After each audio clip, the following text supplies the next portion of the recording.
Tama, oo. At ang sinasabi nga ng saligang batas diyan, oo, Hmm. naniniwala kami na ito ay political, ito ay legal, Hmm. pero dapat respetuhin pa rin ang saligang batas. Kaya yung sinasabing ministerial, tama yun, walang desisyon ang Secretary General ukol dito. Hmm. Alam mo, ang binanggit mo dun kay Duterte Youth, actually hindi ko alam yan eh. Hmm. Nang mabanggit sa akin yan ni Congressman Cardema, nabanggit nga yan Hmm. na hindi lang ito ang unang beses. Ah. Kaya nagulat ako na ito'y sobrang paglabag, no, pambababoy sa saligang batas natin, na kung tutusin mo, Eli, ito lang ang pamamaraan ng taong bayan, tayo, o kahit sinong mamamayan, na magreklamo sa Pangulo. Dito lang Hmm. natin makikita na pwede siyang sumagot. Blue Ribbon Committee, hindi naman siya ipapatawag nun.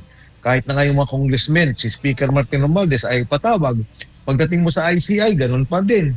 No? Siyempre, siya yung may creation ng Independent Committee on Infrastructure.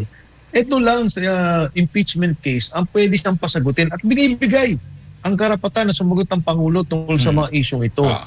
Itong mga isyu katulad ng graft and corruption na sinasabi sa Saldi ko, nagbigay ng 25 billion, nagbibigay ng 2 billion a month, nag-deliver ng 800 million at saka 200 million sa Tamarin through Yusek Jojo Cadiz. Hmm. Di ba kailangan sagutin yan eh? Gusto malaman ng taong bayan, ano ba yung katotohanan tungkol dyan?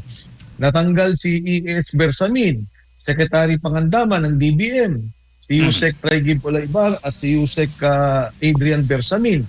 Etong mga taong to kailangan ipatawag at talagang magkaroon ng proseso upang malaman ng taong bayan ng katotohanan kasi galit na ang mga tao eh. Gusto nilang malaman ang tong korupsyon na to. Kung ang sinasabi ng Pangulo, wala siyang alam talaga. At Okay. sinasabi ng Pangulo ay gawain to nila nung mga gusto daw niyang i-charge. Sabi niya, bago magpasko, ipapakulong to kayo. Hmm. Di magsalita siya doon, ipakita rin niya na wala siyang kinalaman. Pero yung sa amin, ang paniniwala namin may kinalaman siya Hmm. sa mga bagay na to at ito'y nakakapekto sa pangkalatang responsibilidad ng gobyerno kung paano natin iuusad ang ating bansa. Okay.